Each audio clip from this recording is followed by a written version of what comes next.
एक और चार्ज है यहाँ पे प्लस क्यू, और मान लीजिए इनके ये दोनों का चार्ज बिल्कुल सेम है, इन दोनों के बीच में एक चार्ज पुट करना है।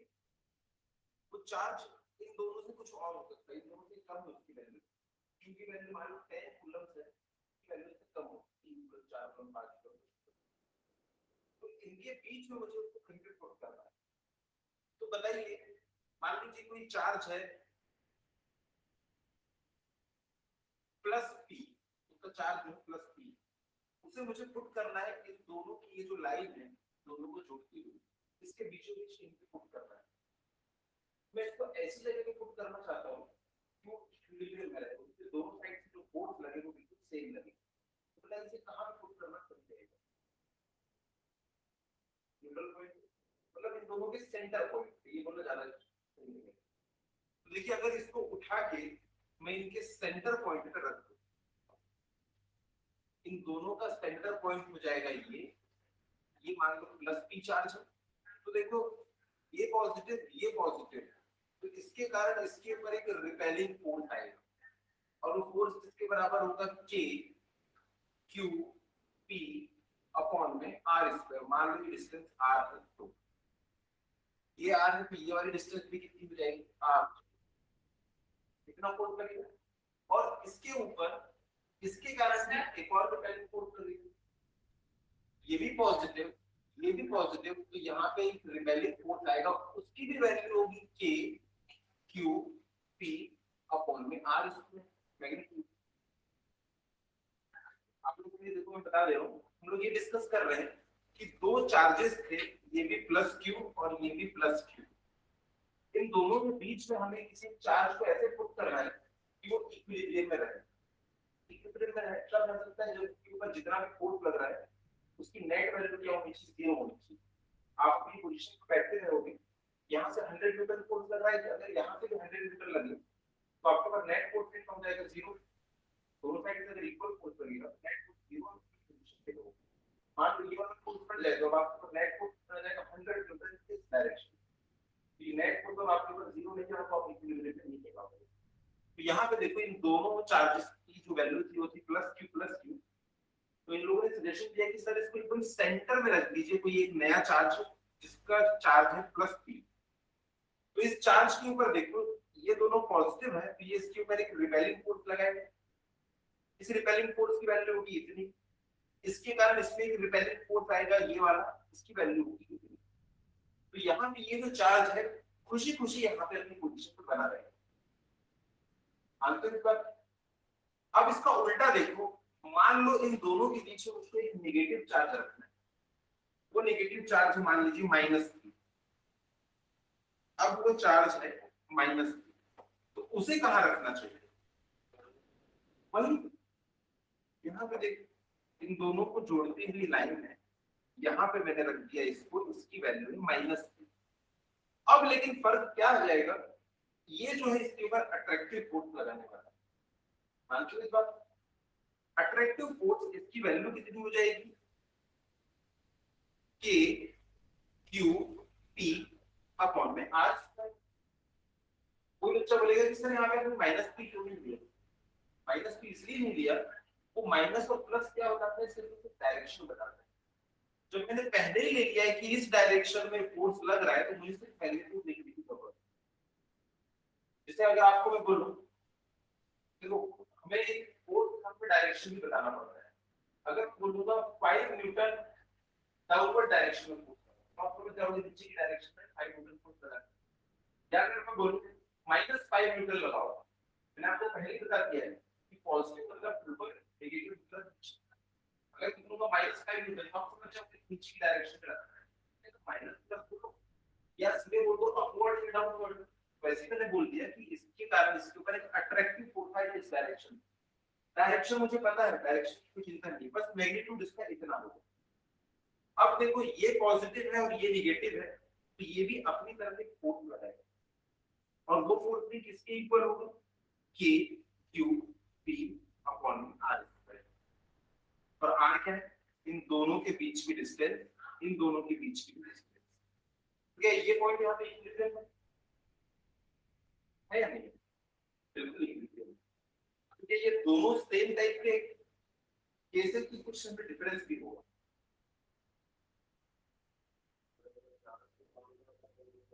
नहीं, चार्ज को कम ज्यादा नहीं करना है, ये जैसा दिख रहा है बिल्कुल वैसे रख रहने दो। आप ऑब्जर्व करने की कोशिश करो, यहाँ पे ये दोनों की बिल्कुल सेम टाइप की डिफरेंस है, सेम नहीं। अब देखो जो मैं बोल रहा हूँ तो ध्यान से देखना, जो दो चार्ज के बीच का जो फोर्स होता है, अगर चार्जेस की वैल्यू मैंने चेंज नहीं की तो सिर्फ किस पे डिपेंड करता है, उनके बीच की डिस्टेंस। फॉर्मूले में देख लो, k कांस्टेंट होता है, ये है चार्ज और नीचे उनके बीच की डिस्टेंस। अगर चार्ज की वैल्यू आपने चेंज नहीं की तो सिर्फ और सिर्फ किस पे डिपेंड करेगी, उनके बीच की डिस्टेंस के ऊपर। तो यहाँ पे देखो, ये पॉजिटिव है और ये पॉजिटिव है। अगर मैंने इसको यहाँ लाने की कोशिश की, अगर मैं इसको यहाँ खींचूंगा तो बताओ इसके कारण इस पे जो फोर्स लग रहा था वो कम हो जाएगा या ज्यादा हो जाएगा? ज्यादा हो जाएगा, क्योंकि ये प्लस है और ये भी प्लस है, ये एक दूसरे को रिपेल करते हैं।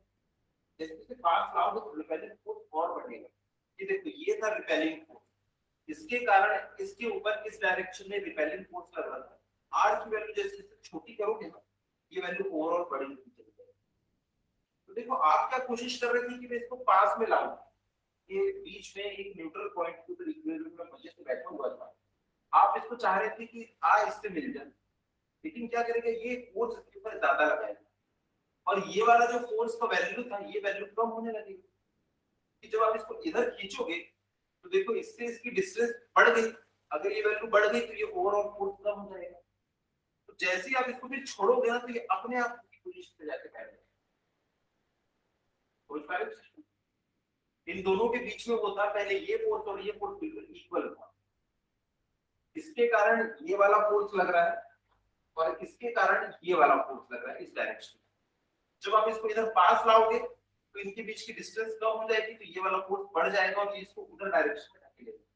तो अपने आप क्या होगा, ये बीच वाली पोजीशन में पहुंच जाएगा। तो इसको हम लोग क्या कहते हैं, स्टेबल इक्विलिब्रियम। ये कुछ इस तरीके से है, मान लो ये एक बाउल है, इसमें एक नीचे बॉल रखी हुई है। इस बॉल को अगर आप इधर ले जाओ चाहे इधर ले जाओ, और जैसे ही छोड़ोगे तो क्या होगा, बॉल अपने आप किसी पोजीशन पे आ जाएगी। तो इसमें स्टेबल इक्विलिब्रियम होता है। लेकिन इस कंडीशन में देखिए, यहाँ पे ये जो चार्ज है, अब अगर मैंने इसको इधर लाने की कोशिश की तो इन दोनों के बीच में तो अट्रैक्टिव फोर्स होगा। अब देखो, ये वाला फोर्स जैसे जैसे वैल्यू कम होगी तो क्या होगा, ये वाला फोर्स और बड़ा हो जाएगा। ये वाला फोर्स जो है, इसकी वैल्यू तो और ज्यादा बड़ी हो जाएगी। अभी और ज्यादा ताकत से इसको खींचेगा, लेकिन इन दोनों के बीच की डिस्टेंस अगर बढ़ गई तो ये वाली फोर्स की वैल्यू तो कम हो जाएगी। तो इसकी वैल्यू देखो कम होगी, तो इसके ऊपर जो नेट फोर्स है इस डायरेक्शन में रहेगी और ये जो है जाके इससे चिपक जाएगा। इतना क्लियर है? क्योंकि ये नेगेटिव पॉजिटिव थे तो इसके कारण इसमें अट्रैक्टिव फोर्स लग रहा था, और जैसे आपने डिस्टेंस कम की तो ये देखो, ये आर की वैल्यू जैसी कम हो जाएगी तो ये फोर्स की वैल्यू बढ़ जाएगी और ये वाले फोर्स की वैल्यू कम हो जाएगी और ये जाके इससे टच कर जाएगा। तो इस टाइप के इक्विलिब्रियम को हम क्या कहते हैं, अनस्टेबल इक्विलिब्रियम।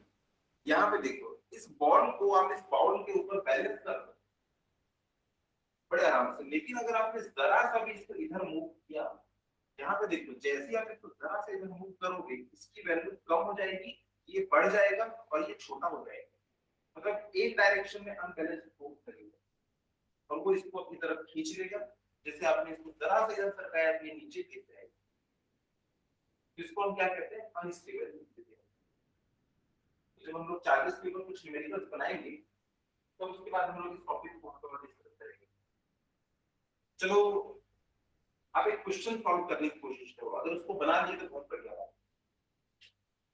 मेरा एक क्वेश्चन है कि ये अगर प्लस क्यू चार्ज है, ये भी अगर प्लस क्यू चार्ज है, तो इनके बीच में मैं एक ऐसा चार्ज रखना चाहता हूं, एक ऐसा चार्ज, ये क्यू रखा हूं मैंने, इसमें मैंने सामने कुछ लगाया नहीं है प्लस माइनस, क्योंकि मुझे पता ही नहीं कि प्लस आएगा या माइनस आएगा।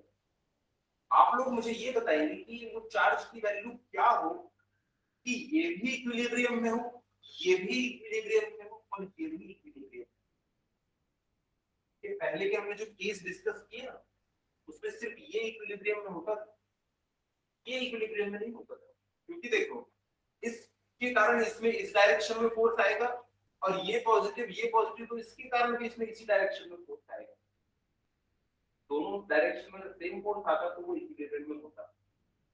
लेकिन इसमें देखो ये पॉजिटिव है तो इसमें इधर फोर्स लगाएगा, वो भी पॉजिटिव है तो वो इधर फोर्स लगाएगा, तो ये इक्विलिब्रियम में नहीं था।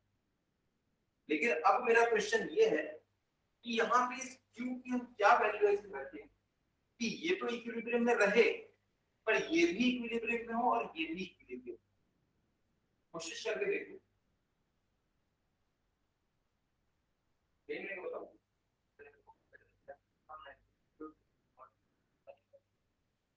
वो भी मुझे नहीं पता, वही आप मुझे बताओगे।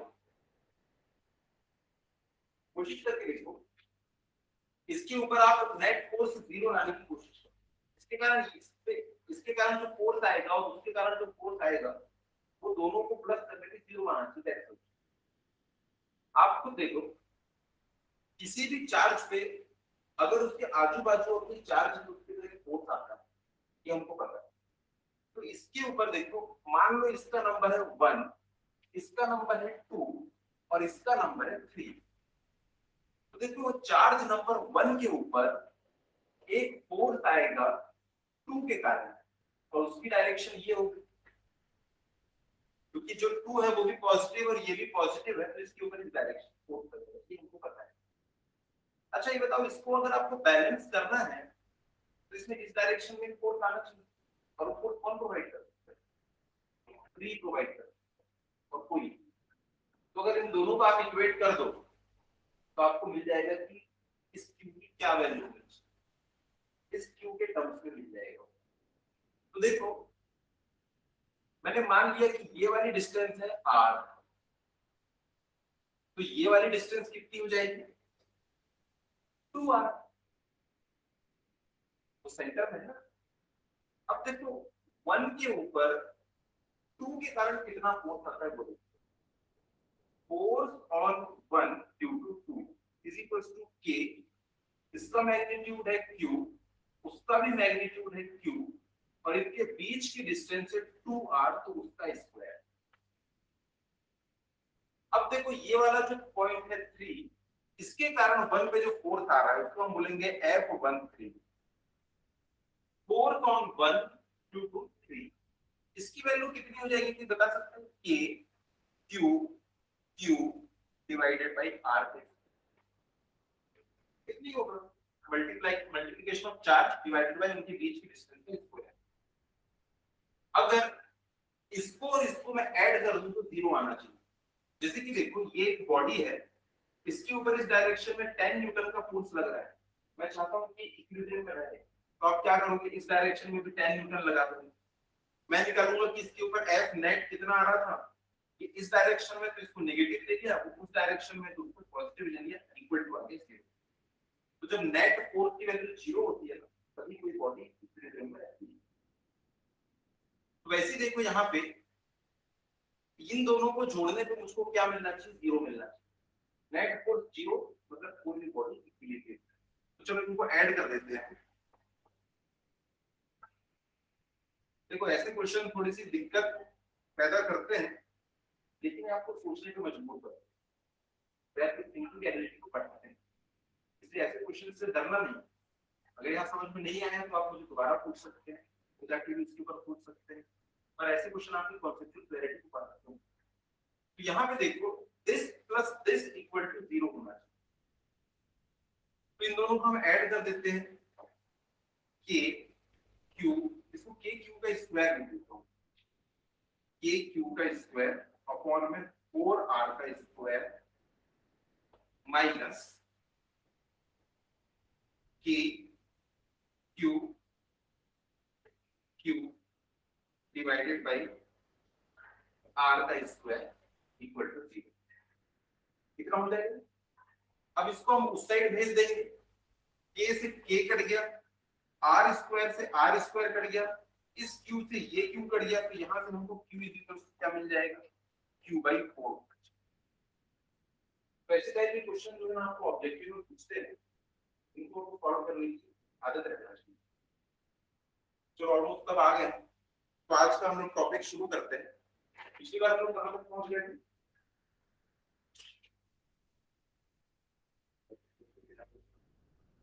इनकी प्रॉपर्टीज नहीं लिखे थे। चलो इनकी प्रॉपर्टी लिखते हैं।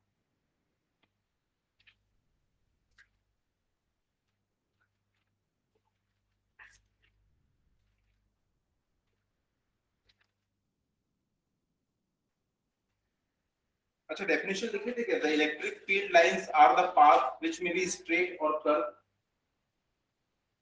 ठीक है, लिखिएगा। The electric field lines are the electric field lines are the paths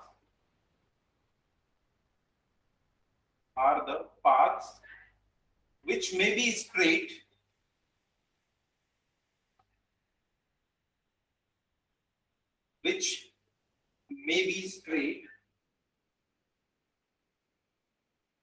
or curve in nature or curve in nature in which if a tangent is drawn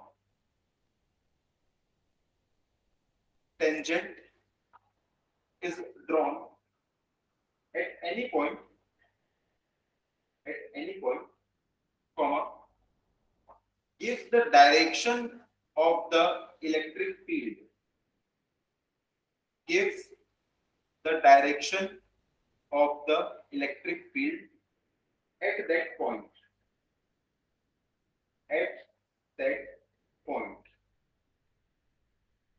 इसके बाद नेक्स्ट लाइन में लिखिएगा in fact the electric field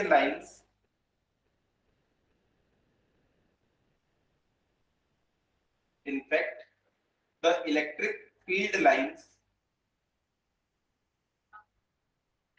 are the paths are the path path a path in which a unit positive charge in which a unit positive charge can move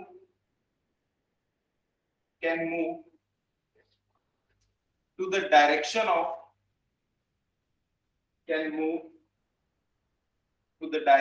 of electrostatic field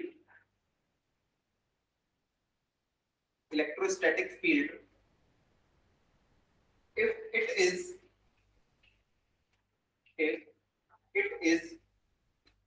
free to do so if it is free to do so ये तो हम लोग ने definition लिखी। अभी तक क्या आपने देखा होगा कि मान लीजिए पॉजिटिव चार्ज है, इससे इलेक्ट्रिक फील्ड लाइंस निकलती है। मान लीजिए इस डायरेक्शन में निकली, इस डायरेक्शन में निकली, पॉजिटिव से हमेशा अवे निकलती है। ये कई बार स्ट्रेट हो सकती है और कई बार क्या हो सकती है, ये कर्व भी हो सकती है। तो किसी भी पॉइंट के ऊपर इस इलेक्ट्रिक फील्ड लाइन के ऊपर अगर आप एक टेंजेंट ड्रॉ करते हैं, मान लीजिए इस पॉइंट के ऊपर आपने टेंजेंट ड्रॉ किया, ये तो उस पॉइंट के ऊपर जो टेंजेंट ड्रॉ करते हैं ना, वो फोर्स की डायरेक्शन बताता है। किस डायरेक्शन में फोर्स आएगा। जैसे कि देखिए, मान लीजिए आप एक सर्कुलर पाथ में मूव कर रहे हैं। सर्कुलर पाथ में जब भी हम मूव करते हैं तो इसमें डायरेक्शन क्या होती है, वेलोसिटी जो होती है हमारी, वो हमेशा क्या होती है, टेंजेंशियल डायरेक्शन में होती है किसी भी पॉइंट के ऊपर।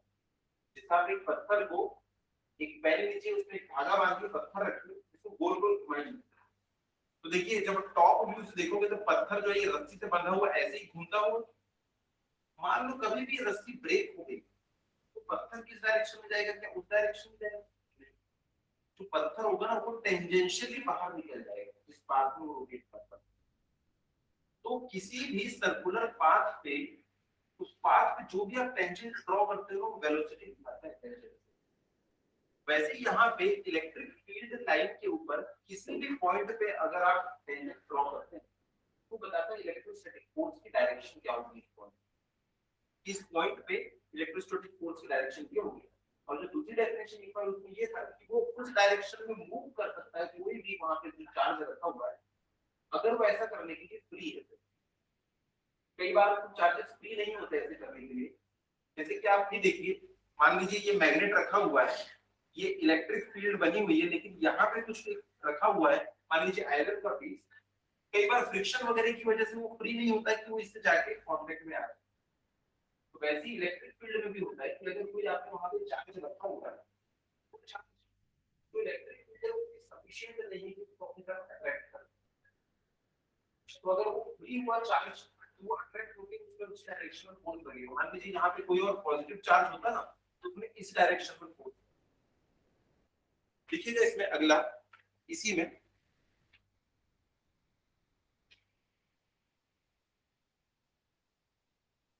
ये दिया AB इज द, अभी बनवाऊंगा ये AB is the electric field line,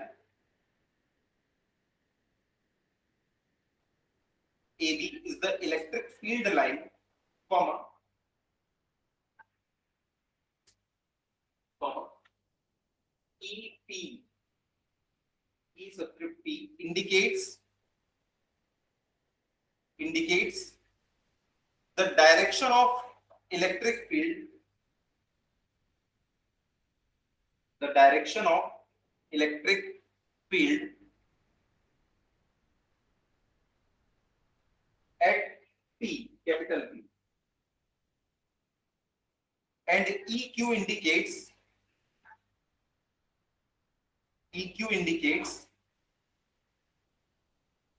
EQ indicates the direction of electric field line, the electric field at Q.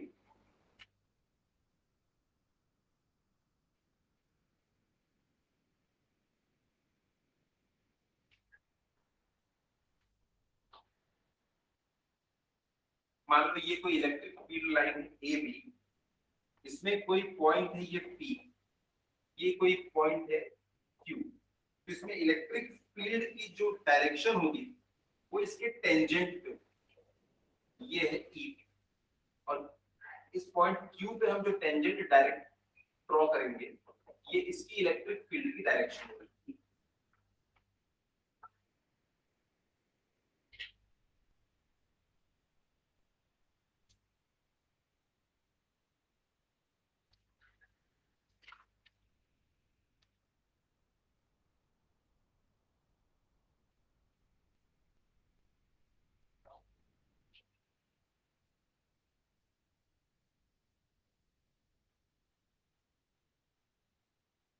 इसके बाद हेडिंग डालिएगा properties of electric field lines,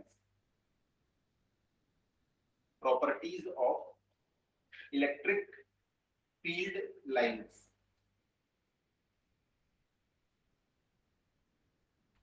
जो इलेक्ट्रिक फील्ड लाइंस पड़ी थी कुछ इस तरीके की पड़ी थी, कुछ इस तरीके की पड़ी थी।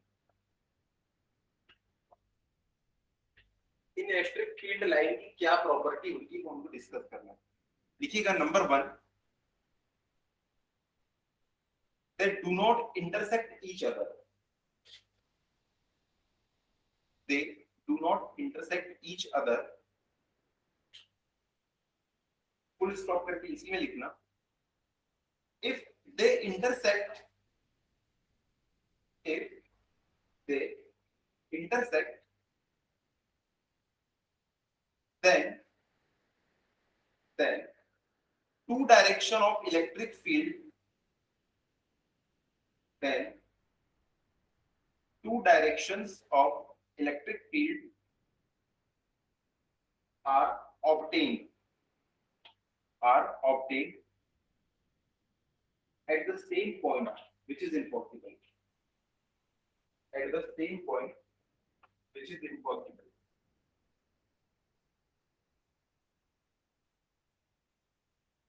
मान लीजिए कोई स्टूडेंट आया, उसने बोला कि सर मैंने इलेक्ट्रिक फील्ड लाइन बनाई है, दो ऐसी लाइन मैंने बनाई है, दो ऐसे कर्व जो एक दूसरे को इंटरसेक्ट कर रहे हैं पॉइंट पी के ऊपर। आपने तो पढ़ाया था कि पॉसिबल है। तो देखिए अब पॉइंट पी जो है इस कर्व के ऊपर और इस कर्व के ऊपर कॉमन है दोनों के ऊपर। तो अगर आप उसे इस कर्व के ऊपर एज्यूम करेंगे तो उसके ऊपर टेंजेंट भी होगा। अगर आप उसे मानेंगे कि वो ग्रीन कर्व के ऊपर, तो उसमें टेंजेंट का जो डायरेक्शन होगा वो इस डायरेक्शन में होगा। तो देखिए एक ही पॉइंट पे दो अलग अलग डायरेक्शन में इलेक्ट्रिक फील्ड लाइन नहीं हो सकती। जैसे कि एक ही पॉइंट पे दो अलग अलग वेलोसिटी नहीं हो सकती। आगे चल के हायर क्लास जब आप पढ़ेंगे कि एक ही पॉइंट के ऊपर दो अलग अलग वेलोसिटी नहीं हो सकती, वैसे ही एक ही पॉइंट के ऊपर दो अलग अलग डायरेक्शन में इलेक्ट्रिक फील्ड लाइन पॉसिबल ही नहीं। इसलिए कोई भी दो इलेक्ट्रिक फील्ड लाइन जो रहती है वो एक दूसरे को क्रॉस नहीं करेगी। अगर उन्होंने क्रॉस कर लिया तो एक पॉइंट के ऊपर दो अलग अलग डायरेक्शन दिखाई देगी, ऐसा इम्पॉसिबल है। मैग्नेटिक लाइन की भी यही प्रॉपर्टी होती है, कोई भी दो मैग्नेटिक लाइन आपस में एक दूसरे को कट नहीं करेगी, ये कभी भी एक दूसरे को इंटरसेक्ट नहीं करेगी। नंबर 2 लिखिएगा, they are continuous in nature.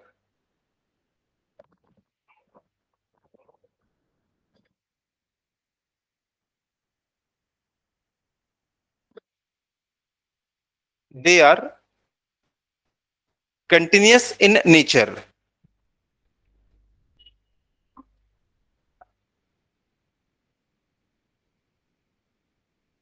आवाज आ रही है वंशिका?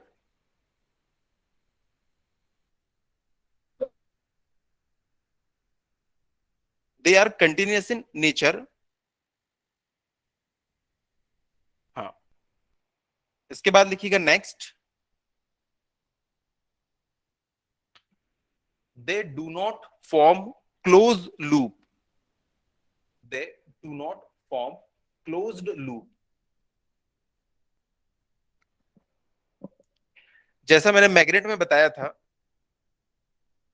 कि ये नॉर्थ पोल है, ये साउथ पोल है, नॉर्थ से साउथ की तरफ बाहर से जाती है ये मैग्नेटिक फील्ड लाइन। लेकिन मैग्नेट के अंदर में क्या होता है, क्योंकि इन्हें क्लोज लूप बनाना है तो वो साउथ से नॉर्थ की तरफ आती है।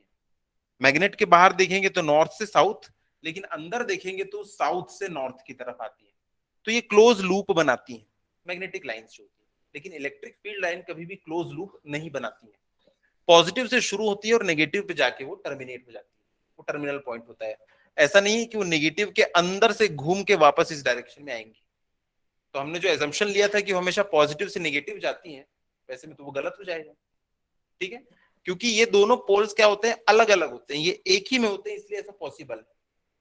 इसमें देखो बाहर के बाहर ये इस डायरेक्शन में जा रहा था, अंदर साउथ से नॉर्थ, लेकिन ये दोनों अलग अलग इंडिविजुअल होते हैं, इसलिए आप इसमें बोल ही नहीं सकते कि इसमें क्लोज लूप बनेगा। इसके अंदर से होके वो वापस इस तरफ नहीं आएगी। इनका एजम्पशन ही है कि वो हमेशा पॉजिटिव से निकलती हैं और इलेक्ट्रिक जो नेगेटिव होता है उसके ऊपर जाके टर्मिनेट हो जाती है। तो ये कभी क्लोज लूप नहीं बनाएंगे। उसके बाद नेक्स्ट लिखिएगा, its direction is its direction is from positive to negative charge. Positive to negative charge. Next point, it's the tangent drawn at any point, the tangent drawn at any point on the field line gives the direction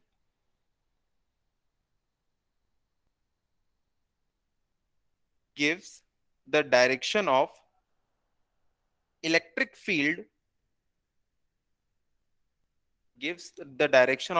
field on that point. उसके बाद next है,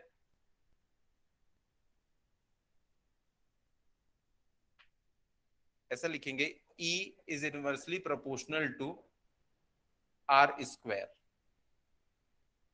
E is inversely proportional to 1 R square. That is the field strength of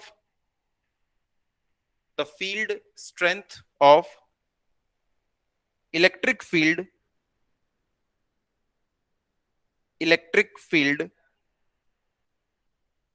decreases with distance, decreases with distance. तो ये इनकी properties हो गई। इसके बाद हम लोग पढ़ेंगे electric field intensity due to continuous charge distribution. ठीक है, अभी तक के हम लोगों ने पढ़ा था किसके बारे में, इलेक्ट्रिक, हम लोगों ने फोर्स देखा था इससे पहले। अब हम लोग क्या देखने वाले हैं, electric field intensity due to continuous charge distribution. Heading डालिएगा।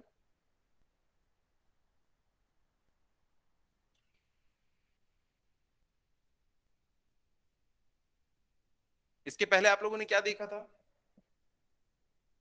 एक चार्ज के कारण दूसरे चार्ज के ऊपर कितना फोर्स आ रहा है, एक लाइन चार्ज के कारण दूसरे एक चार्ज के ऊपर कितना फोर्स आ रहा है, ये भी आपने देखा था कि integration of lambda DL upon में आर स्क्वायर, ये वाला फॉर्मूला डिराइव किया था।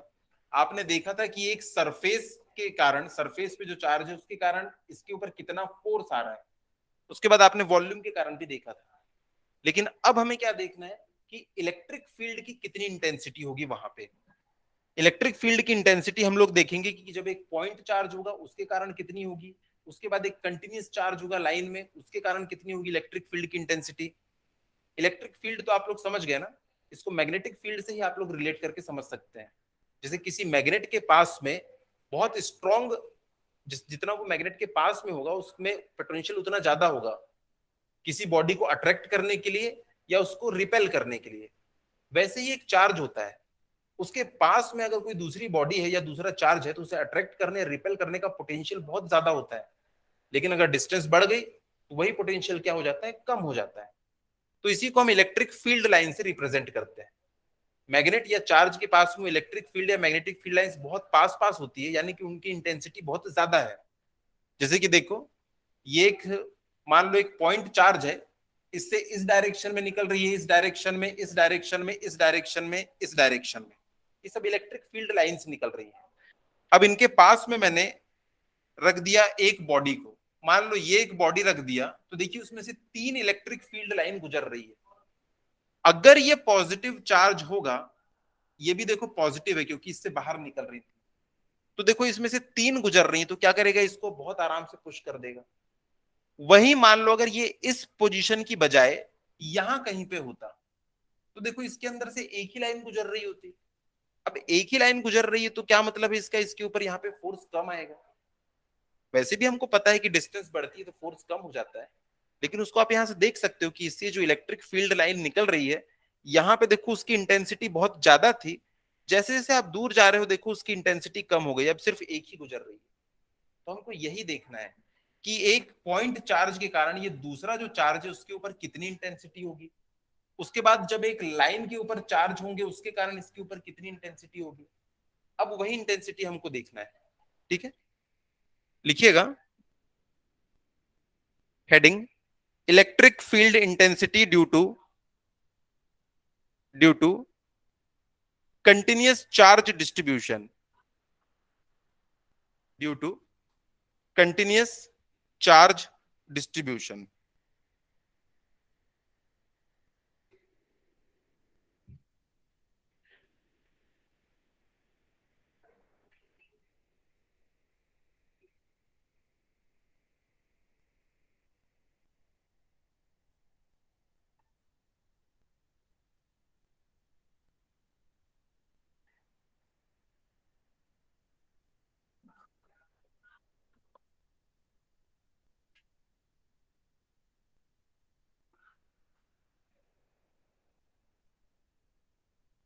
मान लो ये कोई एक पॉइंट चार्ज है जिसका चार्ज जो है वो कैपिटल क्यू है, और दूसरा उसके पास में कोई एक छोटा चार्ज रखा हुआ है स्मॉल क्यू।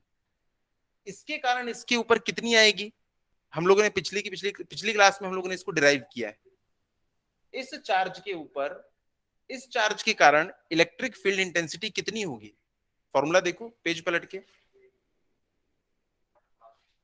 हाँ, हाँ, अगर मैं सिर्फ और सिर्फ मैग्नीट्यूड की बात करूं तो वो कितना हो जाएगा, के क्यू अपॉन में आर स्क्वायर।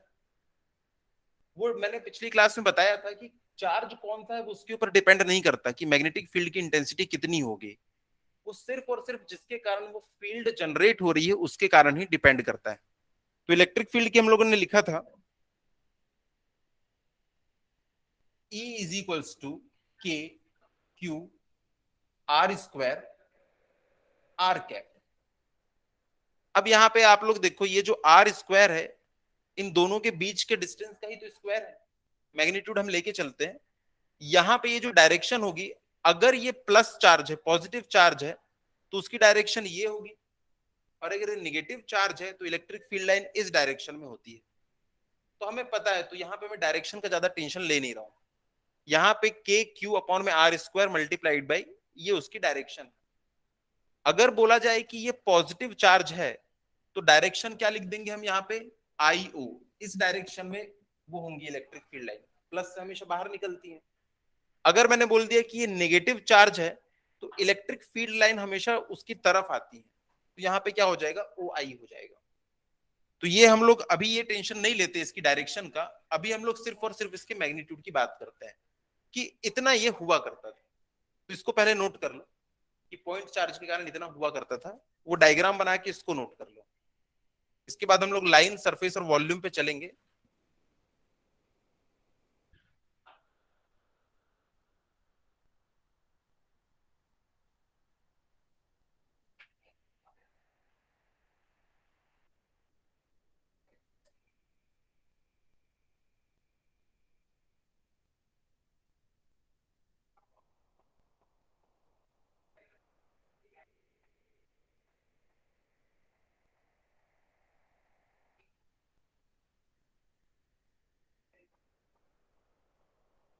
इसको हम ऐसे भी लिख सकते हैं अगर आपको पूरा प्रॉपर डायरेक्शन बताना है।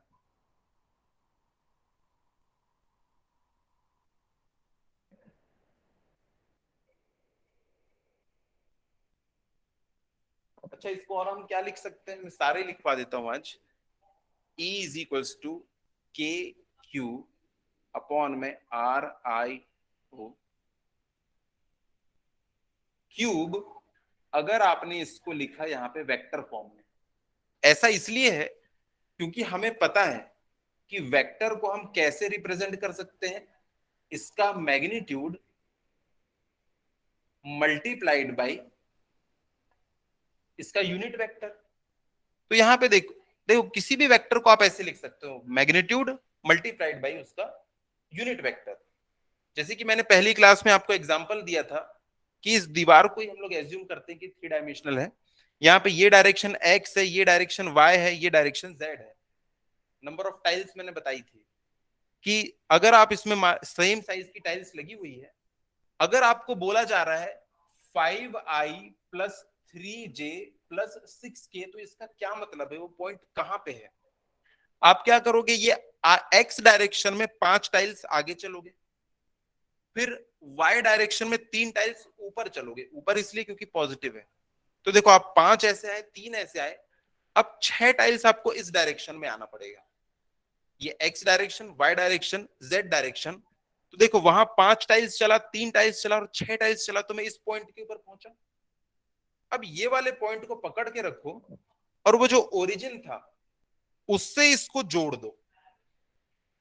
लाइन दिखाई दे रही है वहां से यहां तक के एरो बना हुआ है, ये सब वही लाइन है, ये थ्री डायमेंशन।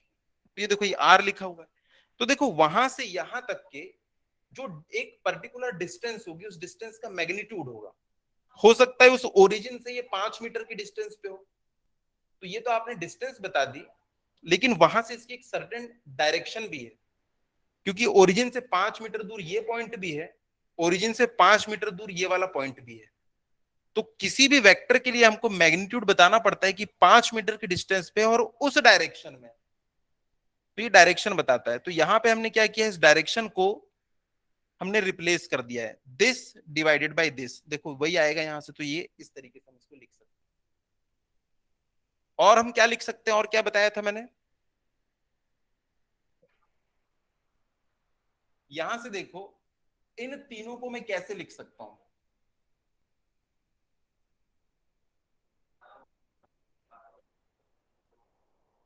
हाँ, R O vector is equals to R I vector plus R I O vector.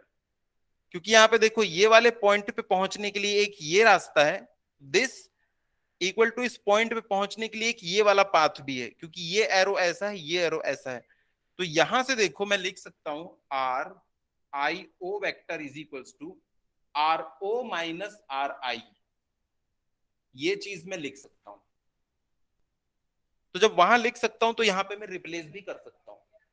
तो यहाँ पे आर आई ओ को रिप्लेस कर दो। तो क्या है, मैं इसको चार तरीके से यहाँ लिख के बता दे रहा हूं, ताकि अगली बार मैं कोई सा भी चाहूं तो वो यूज कर लूं। क्यों लिखा मैंने आप लोगों को बता दिया। तो यहाँ पे लिख सकता हूं E is equals to K Q upon में R O vector minus R I vector का क्यूब, और यहाँ पे R O minus R I. जब ये लग गया इसका मतलब आपने मैग्नीट्यूड ले लिया है, ये मॉड जब लग जाता है। तो ये देखो चार तरीके हैं, चार तरीके से मैं इसको लिख सकता हूं।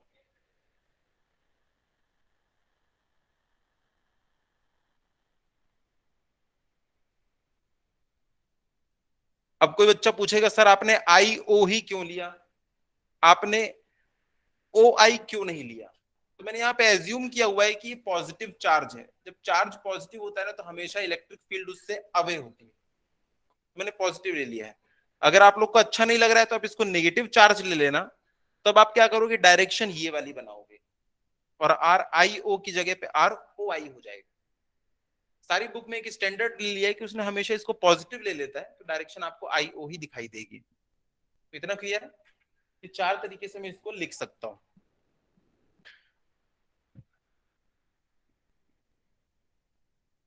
ठीक है, अब इसके बाद, इतना होने के बाद में नेक्स्ट एक लाइन लिखिए जो कि बहुत इंपॉर्टेंट लाइन है।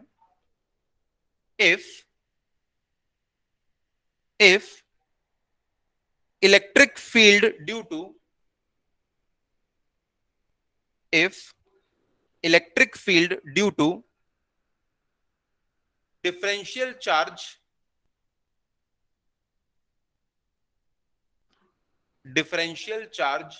dq, small d capital Q, dq, differential charge dq is to be formed is to be formed on a test charge, test charge। ऐसा कोई भी एक्सपेरिमेंट करने के लिए हम एक चार्ज को इंट्रोड्यूस करेंगे आज के बाद से, उसका नाम होगा टेस्ट चार्ज, और उसको हम लोग लिखेंगे हमेशा Q naught. A test charge Q naught, then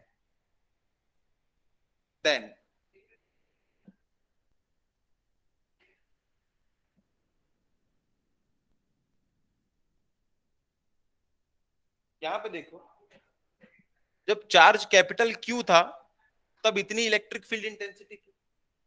अगर चार्ज डी क्यू हो मतलब उसका एक छोटा सा पोर्शन, तो ये भी कितना बनेगा, डीई बनेगा। छोटे से चार्ज के कारण छोटी सी इलेक्ट्रिक फील्ड इंटेंसिटी। तो लिख लीजिएगा DE is equals to K D Q upon में आर स्क्वायर, और इधर आर कैप। मैं डायरेक्शन वगैरह भी कुछ नहीं लिख रहा हूं। पॉजिटिव होगा तो आप अपने हिसाब से डायरेक्शन लिख लेंगे, नेगेटिव होगा तो अपने हिसाब से। तो d is equals to K D Q upon R square, और ये आर के ऊपर ये।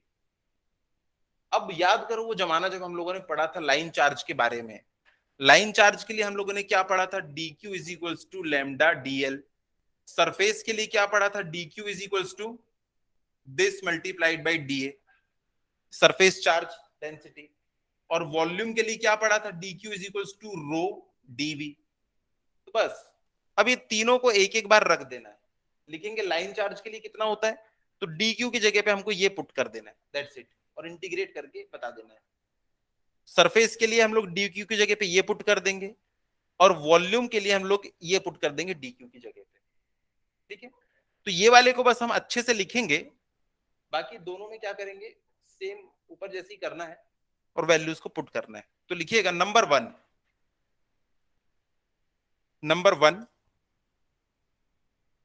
Electric field intensity due to line charge distribution.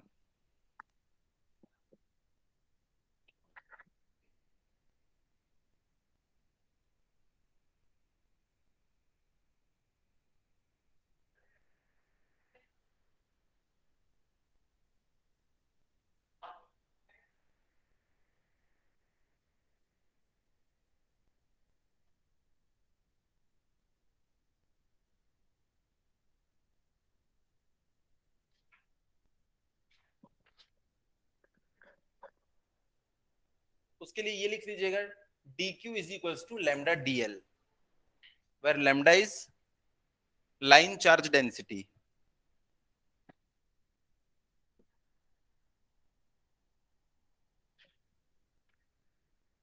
and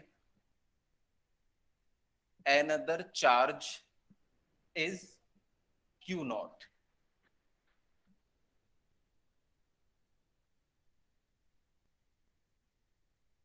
ये dl है, इसके कारण में dq इसका चार्ज है, और यहां पे एक हमारा टेस्ट चार्ज है Q नॉट। ये जो डिस्टेंस होगी ये आर आई कहलाएगी, ये जो डिस्टेंस होगी ये आर ओ कहलाएगी, और ये कहला जाएगा आर आई ओ वेक्टर। यहाँ पे पॉइंट चार्ज था, उसके बदले में हमने क्या ले लिया है, एक लाइन चार्ज ले लिया है। उस लाइन चार्ज, टोटल उसकी लंबाई थी एल, हमने उसका बहुत छोटा सा पोर्शन लिया है डी एल, उसके कारण डी क्यू जो होगा उसका चार्ज होगा, उसके कारण कितना आएगा वही हमको वहां पे लिखना है। तो डीई इज इक्वल्स टू क्या है, हमको पता है के D Q upon R square R cap. तो यहां से हम लिख सकते हैं DE is equals to K D Q की जगह पे lambda D L upon R square, या दोनों साइड में इंटीग्रेट कर दूं K lambda D L upon में आर स्क्वायर, तो यहां से मिल जाएगा हमको E is equals to K lambda D L R square line integral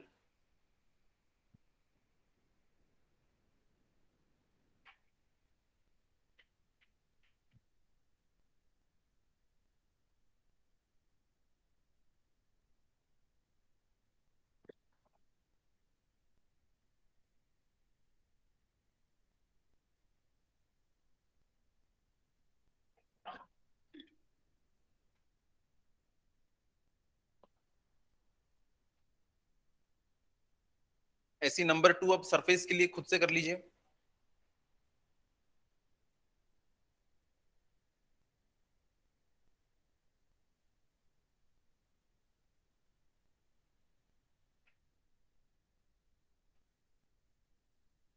number 2 रहेगा electric field intensity due to surface charge.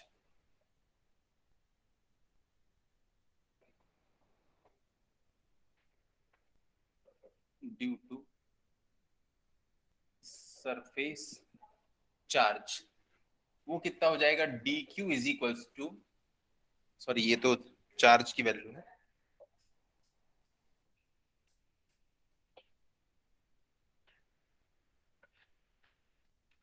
उसमें भी सेम फॉर्मूला लगेगा, लेकिन डी क्यू की जगह पे क्या आ जाएगा वो मैं डायरेक्ट यहां पे लिख देता हूं, सिग्मा डी ए। कुछ बुक्स में इसको सिग्मा डी एस भी लिखता है, हम डीए लेके चले शुरू से, तो हम डीए लेके चलेंगे।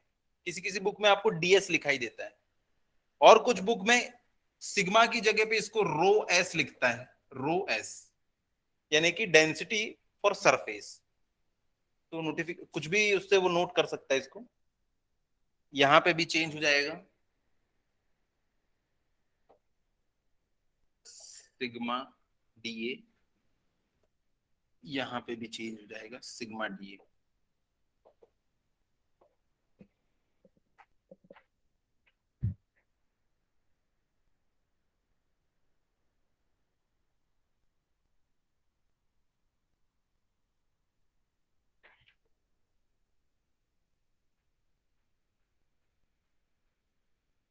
उसके बाद तीसरा रहेगा वॉल्यूम के लिए, electric field intensity due to volume charge distribution. Electric field intensity due to surface charge distribution. Surface charge distribution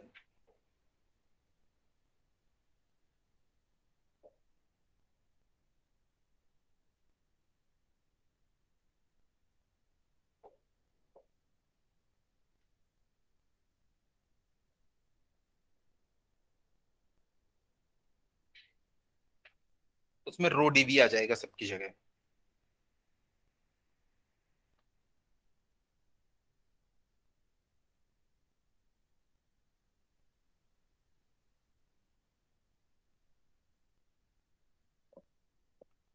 ठीक है, तो इसके बाद का टॉपिक जो है वो रहेगा हमारा डाइपोल। डाइपोल के बारे में पढ़ेंगे इसके बाद, और कुछ न्यूमेरिकल करेंगे इसके ऊपर। तो ऐसे थोड़ा सा देख लेते हैं डाइपोल होता क्या है। अगली क्लास में थोड़ा सा बेस रहेगा आपका। देखिए, जब दो सेम चार्ज लेकिन अपोजिट नेचर के बहुत कम डिस्टेंस पे होते हैं तो इसको हम लोग कहते हैं डाइपोल। क्योंकि देखिए, ये एक सिंगल पोल कहलाता है, ये भी एक सिंगल पोल है। मैग्नेट के केस में ऐसा नहीं था, दोनों पोल हमेशा एक साथ होते थे, तो वहां पे डाइपोल नाम की जैसी कोई चीज हम यूज करते ही नहीं थे। यहाँ पहली बार ऐसा हुआ है कि दो पोल हमको एक साथ दिखाई दे रहे हैं। बस इसमें खास बात क्या है, इन दोनों के बीच के डिस्टेंस हम बहुत कम एज्यूम करके चल रहे हैं। अब देखो डाइपोल, इसमें एक प्लस चार्ज है, एक माइनस क्यू चार्ज है। इसके कारण जो इलेक्ट्रिक फील्ड इंटेंसिटी बनेगी उसे हमें पढ़ना है। सर लेकिन ऐसा मैं क्यों पढ़ूं?